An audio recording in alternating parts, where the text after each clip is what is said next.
കുടിവെള്ള ഫിൽട്ടറുകളിൽ മാരക രോഗാണുക്കൾ ഉണ്ടാക്കുന്ന ആരോഗ്യ പ്രശ്നങ്ങൾ മുൻ വീഡിയോകളിൽ ഞാൻ വ്യക്തമാക്കിയിരുന്നു. ഇന്നത്തെ വീഡിയോയിൽ ഞാൻ വ്യക്തമാക്കുന്നത് കുടിവെള്ള ഫിൽട്ടറുകൾക്കുള്ളിൽ മാരക രോഗാണുക്കൾ എങ്ങനെ വംശവർദ്ധനവ് നടത്തുന്നു, കൂടാതെ മാരക രോഗാണുക്കൾ ഉണ്ടാക്കുന്ന മറ്റാരോഗ്യ പ്രശ്നങ്ങളുമാണ് ഇന്നത്തെ വീഡിയോയിൽ ഞാൻ വ്യക്തമാക്കുന്നത്. വീഡിയോ തുടർന്ന് കാണുക. നിങ്ങൾ പങ്കുവച്ച ഗൗരവകരമായ ഈ വിഷയം കൂടുതൽ വ്യക്തമായും ശാസ്ത്രീയമായും എന്നാൽ സാധാരണക്കാർക്ക് പെട്ടെന്ന് മനസ്സിലാകുന്ന രീതിയിലും താഴെ നൽകുന്നു. കേരളത്തിലെ ജലജന്യ രോഗഭീഷണിയും വാട്ടർ ഫിൽട്ടറുകളിലെ ചതിക്കുഴികളും. മാധവ് ഗാഡ്ഗിൽ കമ്മിറ്റി റിപ്പോർട്ട് പ്രകാരം പരിസ്ഥിതിലോല പ്രദേശമായ കേരളം ഇന്ന് നേരിടുന്ന ഏറ്റവും വലിയ വെല്ലുവിളികളിലൊന്ന് കുടിവെള്ളത്തിലെ മാരകമായ രോഗാണു സാന്നിധ്യമാണ്. മറ്റ് സംസ്ഥാനങ്ങളെ അപേക്ഷിച്ച് കേരളത്തിലെ ഭൂഗർഭജലത്തിൽ ബാക്ടീരിയകളുടെ അളവ് വളരെ കൂടുതലാണെന്ന് പഠനങ്ങൾ സൂചിപ്പിക്കുന്നു. രോഗവ്യാപനം. കണക്കുകൾ സംസാരിക്കുന്നു. ജലജന്യ രോഗങ്ങൾ കേരളത്തിൽ ഒരു നിശബ്ദ കൊലയാളിയായി മാറിക്കൊണ്ടിരിക്കുകയാണ്. ഏറ്റവും പുതിയ കണക്കുകൾ പ്രകാരം മരണസംഖ്യ 33 പേർ. ജലജന്യ രോഗങ്ങൾ മൂലം ചികിത്സയിലുള്ളവർ 400-ലധികം പേർ. ഈ സാഹചര്യത്തിൽ നാം ആശ്രയിക്കുന്ന വാട്ടർ ഫിൽട്രേഷൻ വെസൽസ് യഥാർത്ഥത്തിൽ ഗുണത്തെക്കാളേറെ ദോഷമാണ് ചെയ്യുന്നത്. എന്തുകൊണ്ട് സാധാരണ ഫിൽട്ടറുകൾ അപകടകാരികളാകുന്നു? നമ്മുടെ കിണറുകളിലെ വെള്ളത്തിൽ ഒരു നിശ്ചിത അളവ് ബാക്ടീരിയകൾ ഉണ്ടെങ്കിൽ അവ ഫിൽട്ടറിലൂടെ കടന്നു പോകുമ്പോൾ 5 ഇരട്ടിയായി വർദ്ധിക്കുന്നു എന്നതാണ് ഞെട്ടിക്കുന്ന സത്യം. ഉദാഹരണത്തിന് 1000 ലിറ്റർ വെള്ളത്തിൽ 5000 ബാക്ടീരിയകൾ ഉണ്ടെങ്കിൽ ഫിൽട്ടർ കഴിഞ്ഞു വരുന്ന വെള്ളത്തിൽ അത് 25,000 മാറിയേക്കാം.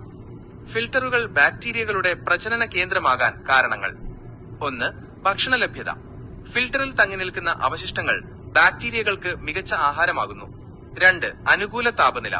പമ്പിംഗ് നടക്കുന്ന കുറഞ്ഞ സമയം ഒഴികെ ബാക്കി 23.5 മണിക്കൂറും ഫിൽട്ടറിനുള്ളിൽ ബാക്ടീരിയകൾക്ക് വളരാൻ അനുയോജ്യമായ സ്ഥിരമായ താപനില ലഭിക്കുന്നു. 3. ഇരുളടഞ്ഞ അന്തരീക്ഷം. സൂര്യപ്രകാശം ഏൽക്കാത്ത ഫിൽട്ടറിനുള്ളിൽ ഇവ അതിവേഗം വംശവർദ്ധനവ് നടത്തുന്നു. 4. പുറം ലോകത്തുനിന്നുള്ള സംരക്ഷണം. അന്തരീക്ഷത്തിലെ രാസവസ്തുക്കളോ മറ്റ് തടസ്സങ്ങളോ ഇല്ലാത്ത സുരക്ഷിത താവളമായി ഫിൽട്ടർ മാറുന്നു. 5. നിശ്ചലാവസ്ഥ. ഫിൽട്ടറിനുള്ളിലെ കോളനികൾക്ക് കാര്യമായ ചലനങ്ങളില്ലാത്തത് അവയുടെ വളർച്ച സുഗമമാക്കുന്നു. 6. ബാക്ക് വാഷിംഗിന്റെ പരിമിതി. സാധാരണ ചെയ്യുന്ന ബാക്ക് വാഷിംഗ് വഴി ഫിൽട്ടറിനുള്ളിലെ ബാക്ടീരിയ കോളനികളെ നശിപ്പിക്കാൻ കഴിയില്ല. 7. കെമിക്കൽ വാഷിന്റെ അഭാവം. രോഗാണുക്കളെ നശിപ്പിക്കാൻ കൃത്യമായ ഇടവേളകളിൽ കെമിക്കൽ വാഷിംഗ് ആവശ്യമാണ്. എന്നാൽ നിലവിലെ പല ഫിൽട്ടറുകളിലും ഈ സംവിധാനമില്ല. കുടിക്കുന്ന വെള്ളത്തേക്കാൾ അപകടം കുളിക്കുന്ന വെള്ളം. കുടിക്കുന്ന വെള്ളത്തിലെ ചെറിയ അളവ് ബാക്ടീരിയകളെ നമ്മുടെ വയറ്റിലെ ഹൈഡ്രോക്ലോറിക് ആസിഡ് ഒരു പരിധിവരെ നശിപ്പിച്ചേക്കാം. എന്നാൽ കുളിക്കാനും അലക്കാനും ഉപയോഗിക്കുന്ന വെള്ളത്തിലെ രോഗാണുക്കൾ കൂടുതൽ അപകടകാരികളാണ്.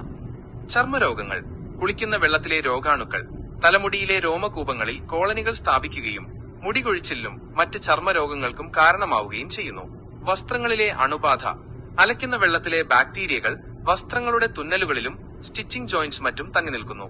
വിയർക്കുമ്പോൾ ഇവ സജീവമാകുകയും ചൊറിച്ചിലും അലർജിയും ഉണ്ടാക്കുകയും ചെയ്യുന്നു.